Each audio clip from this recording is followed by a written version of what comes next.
திரு கவிஞர் முருகன் மந்திரம் அவர்களை பேசுவதற்காக அழைக்கிறேன்.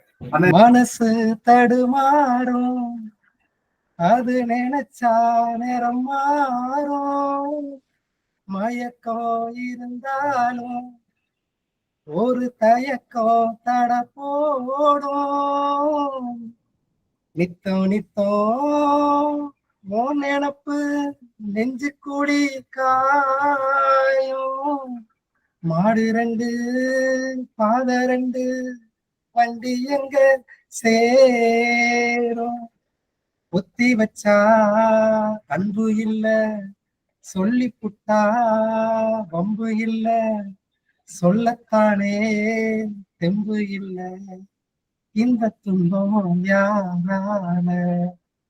நன்றி என்னுடைய இந்த பாடலை கேட்டதுக்கு. ஏன்னா இசைஞானியை பத்தி பேசிட்டு போது இசையே இல்லாம ரொம்ப நேரமா இது ஒரு வேற மாதிரி இருந்த மாதிரி இருந்துச்சு. அதனால நான் பாடலாம்னு தோணுச்சு. அது எப்படி இருந்தாலும் பரவாயில்ல பாடணும்னு தோணுச்சு.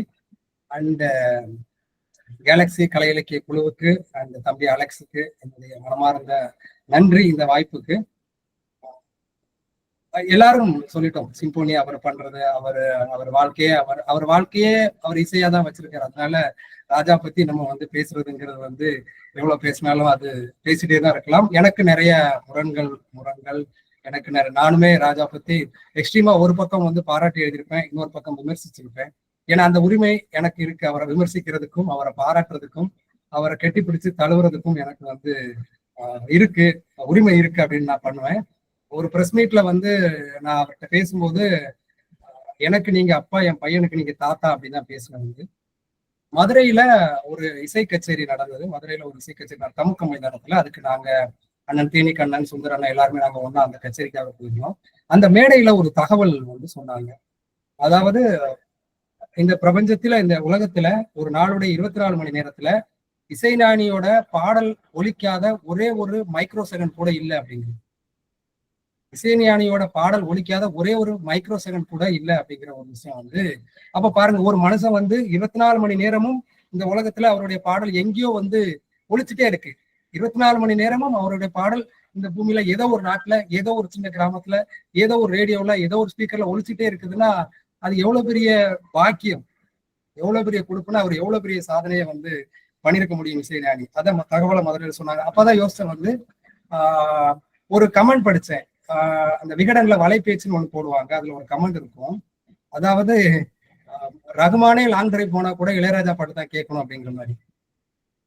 ரகுமானே லாங் டிரைவ் பண்ணா கூட இளையராஜா பாட்டு தான் கேட்கணும் அப்படிங்கிற மாதிரி யாரோ ஒரு ஃபேன் போட்டிருக்காங்க. ஸோ எனிவே, ஆல்ரெடி உங்களுக்கு எவ்வளவு நேரம் ஆச்சுன்னு தெரியல, எனக்கும் இங்க இந்தியாலயும் ரொம்ப நேரம் ஆயிருக்கு.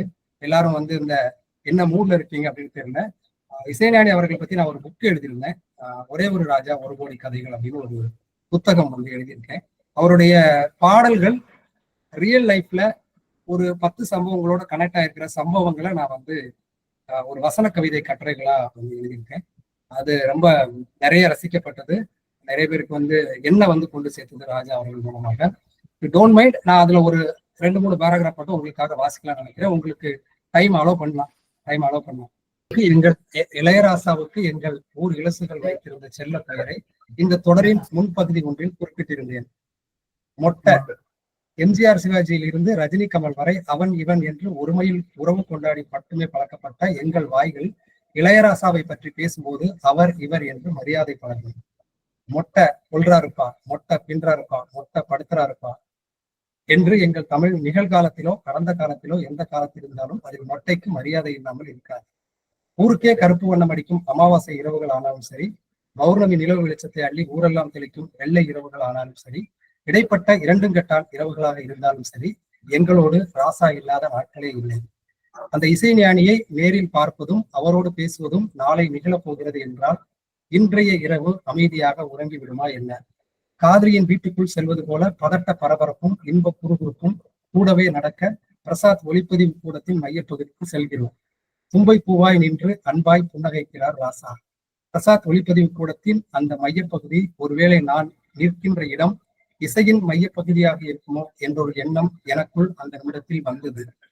நாங்கள் ஒரு குழுவாக இளையராஜாவை பாராட்ட சென்றிருந்தோம். ராஜா வந்தார். அவரை பேசவிட்டு அனைவரும் அவர் கேட்டதற்கு பதில் மட்டுமே கூறினோம். இசைக்கூடத்தில் ரொம்ப பேசக்கூடாது என்ற நினைப்பில் அனைவரும் மென்மையாகவே சத்தம் குறைவாக பேசினோம்.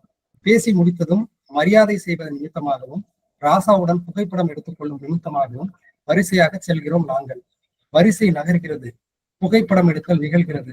ஆனால் எந்த சத்தமும் கேட்டதாய் நிகழவில்லை. வார்த்தைகள் யாவும் எங்களுக்கு இப்போது எந்த வேலையும் இல்லை என்று ஓரமாய் கை கட்டி நின்றிருக்கும் என நினைக்கிறேன்.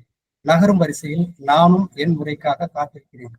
என் விழிகளுக்கும் ராசாவின் முகத்திற்குமான இடைவெளியில் குறுக்கிடும் உருவங்களின் அசைவுக்கு ஏற்ப அந்த பக்கமும் இந்த பக்கமுமாக விலகி விலகி ராசாவை தரிசித்துக் கொண்டிருக்கிறது என் விழிகள். உச்சி முதல் பாதம் வரை ராசாவை ரசிக்கும் மனம், இசை இதயம். ராசாவை நெருங்க நெருங்க சுற்றி இருப்பவர்களை மறந்து போனது, என்னை மறந்து போனது. கடந்தவர்கள் அனைவரும் ராசாவின் அருகில் நின்று புகைப்படத்திற்கு புன்னகைத்து விட்டு விலகுவது தெரிகிறது. என் முறை. புகைப்படம் எடுப்பதற்காக நிற்கும் மூளைக்கு இதயம் உத்தரவிடுகிறது. சட்டென்று ராசாவிடம் உங்கள் கைகளில் கொஞ்சம் முத்தமிட்டுக் கொள்கிறேன் என்று சொல்கிறேன். இல்லை, செந்தமிழ் அங்கே வரவில்லை. உங்க கையில ஒரு கிஸ் பண்ணிக்கிறேன் என்றுதான் முகம் பார்க்காமல் சொன்ன ஞாபகம். முகம் பார்க்க தைரியம் இல்லையா, இல்லை வெட்கமா? ரெண்டும் தான். அது போலவே ராசாவின் அனுமதிக்காக நான் காத்திருக்கவும் இல்லை. பிடித்தேன், குனிந்தேன், முத்தமிட்டேன். அந்த கணப்பொழுதில் நான் என் கட்டுப்பாட்டில் இல்லை, ஆனால் ராசா என் கட்டுப்பாட்டில் இருந்தார். அவரது 2 கைகளையும் நான் பிடித்து வைத்துக் கொண்டு முத்தமிட்டேன். என் கைகளுக்குள் அவரது கைகள் பிடித்ததும் முத்தமிட்டதும் எந்த முன்னேற்பாடும் இல்லாமல் நடந்தது. இன்னதென அறியாத ஏதோ ஒன்று உயிர் முழுவதும் நிறைந்து வழிந்தது. மாலையில் மின்னஞ்சலில் வந்த புகைப்படங்கள் என் வாழ்நாள் முழுவதும் கொண்டாடும் புகைப்படங்களாக வந்து சேர்ந்தது. ராசாவை நான் ரசித்தது எனக்கு தெரியும். ஆனால் ராசாவின் கரங்களில் முத்தமிடும் போது அவர் என்னையே அன்புலக பார்த்து கொண்டிருந்த காட்சி புகைப்படத்தில் பார்த்த போது பேரானந்தமானது. புகைப்படம் எடுத்த நண்பர்களுக்கு என் வாழ்வின் நீள நன்றிகள். நெதர்லாந்திலிருந்து அண்ணன் ஸ்ரீதர் ராமசுவாமியும் அண்ணன் வினோஜாசனும் இன்னும் பல நண்பர்களும் இளையராஜா தொடரின் ஓகே அவ்வளவுதான். இது வந்து என்ன அப்படின்னா, ஒரு சம்பவத்துக்கு பின்னாடி ஒரு பாட்டு இருக்கணும் அப்படின்னு நான் முடிவு பண்ணியிருந்தேன். இந்த பாட்டு, இந்த சம்பவம் எனக்கு என்ன தோணுச்சுன்னா, பார்த்தபடி அந்த பாட்டை எனக்கு ஞாபகப்படுச்சு. அதை மேட்ச் பண்ணேன். மிக்க நன்றி, வாய்ப்புக்கு நன்றி. ரொம்ப நன்றி முருகன் மந்திரம். மகிழ்ச்சி. சொன்ன மாதிரிதான், எங்க போனாலும் இது கேட்கும், இந்த இசை கேட்கும். கீழக்குயில்குடி மலையில காலையில 5 மணிக்கு ஏறி நிற்கும் போது, சூரிய உதயம் போயிருக்கும் போது தொலை தூரத்துல இருந்து ஒரு பாட்டு, முத்துமணி மாலை அப்படின்னு. அங்கே ராஜா தான். இங்க ஒரு உள்ளூர்காரருடைய ஒர்க் ஷாப் இருக்கு, அரபி ஒர்க் ஷாப். போய் அவர் வந்து டெலிவரி எடுக்க போகும்போது அதை வெறும் சத்தமா போட்டு வந்துச்சு.